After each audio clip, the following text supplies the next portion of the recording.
Hi, I'm Jonathan Rogers from Grinding Gear Games. Now, it's no secret that we need to make some improvements to the endgame, and the plan has been to do some pretty major changes in 040, but we realized it might be nice to iterate on some of the more mechanical changes in 031, and just save the new content for 040.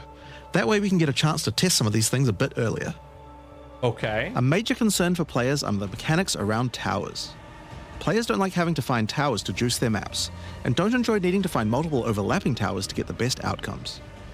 In order to fix that, you no longer need towers to use tablets.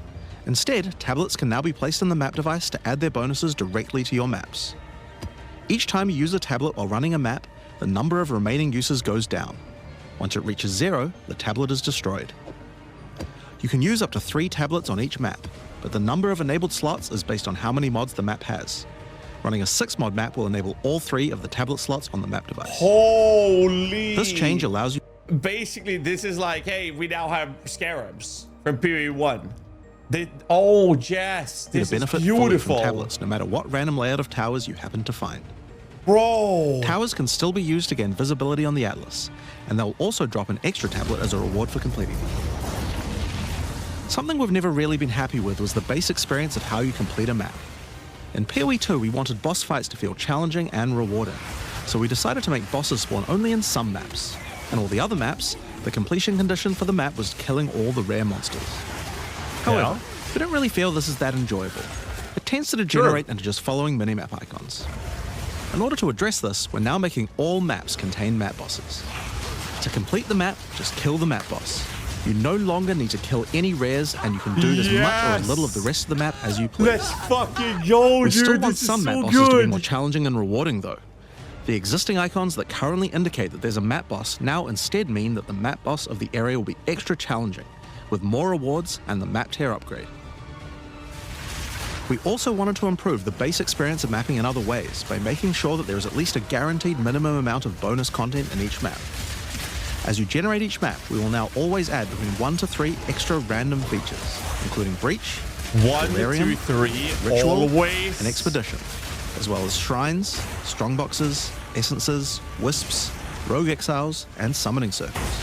This content will be added in addition to the content added by your tablets and maps, and will be selected afterwards. This means that if you have a mob that adds an Expedition which can't have more than 1 in a map, then we'll make sure to select something else instead. Oh, this is so With both good. this change and the tower change, content icons for Breach, Delirium, Ritual, and Expedition have been removed from the Atlas. All the content you didn't add yourself will be randomly generated as you go to the area. Currently, we believe the time to complete a given map is a bit too long, so good. so we're lowering it. To start with, we're taking the 15 largest maps and reducing their sizes. We also It says 56 hours. felt like there were just too many monsters.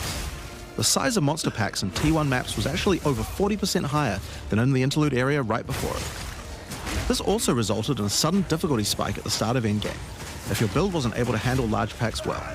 Getting swarmed by monsters is a common complaint in the endgame. Yeah. To address that, we're lowering the number of monsters and monster packs at the start of the endgame by 30%. As you go through the tiers, the number of monsters will increase so that by tier 15, it's the same as it was before. This will also increase the difference between map tiers. That's fair. We're also making a change that PoE 1 already had, where maps with very open layouts have slightly lowered pack density compared to the more closed indoor maps. This was done in order to prevent you getting swarmed too much in open maps, and so we're doing this for PoE 2 as well. Okay. This should significantly reduce the time taken to clear maps and reduce the difficulty that many players are experiencing as they enter the endgame. People that want XP And there are might still a not lot like of other it new for features and classes. content that we want to But add I to the think it's a endgame, good change. but we believe that these changes are a good step towards improving the base experience of mapping. Yeah. This is sick. Holy shit, man. Hi, I'm Jonathan Rogers. Dude, that is sick. I wonder how Blasters is gonna feel about reduced density in the lower tiers and the reduced density on open maps, because a lot of people want to do breaches in open maps, right? So I wonder how they're going to feel about that and how that's going to play out. But I genuinely think everything they just covered in this is magnificent. Holy shit, dude. Oh my god. And you know, they decided, oh, we're gonna keep new updates for content. We're gonna give that in the 0.4, and they're still experimenting. And the end game is the biggest issue right now with PoE 2. Yes, they have 2 more acts to go, but the end game is such a big thing that is lacking. A lot of people get to the end game and they're like, okay, I'm done, right? I think this is a massive step in the right direction. Holy shit, dude! When is this patch coming? Next week. Oh, this is gonna be so good, dude. Good lord. Did I miss anything? Let's go through it real quick. Introducing tiered currency. Alchemy ores became less valuable. To give them more function and smooth out the process of crafting maps, alchemy ores can now be used on magic items. This will upgrade the item into rare with 4 new random modifiers. Oh, you can alch a magic item? Sheesh. Okay. Towers and tablets. We saw this in the video. Collectors add values steady 30% rarity. Yeah, so they're ramping them up basically. Oh god, nice. New modifiers. Yeah, Shrine, Strongbox, Essence, Exiles, Mirror Spirit, Summoning Circle. And off the summoning areas, increased chance to contain a summoning circle. Piece of information about the tablets. Unique tablets have their own individual number of uses. When using tablets in the reforging bench, the resultant item will have the sum of the input tablets as its remaining number of uses. However, this value cannot exceed the original maximum value. When an inventory like your personal one or stash, number of uses remaining on each tablet can be seen in the bottom right of each icon. Nice. Existing tablets that have been applied to your atlas will remain and you will not lose any value due to these changes.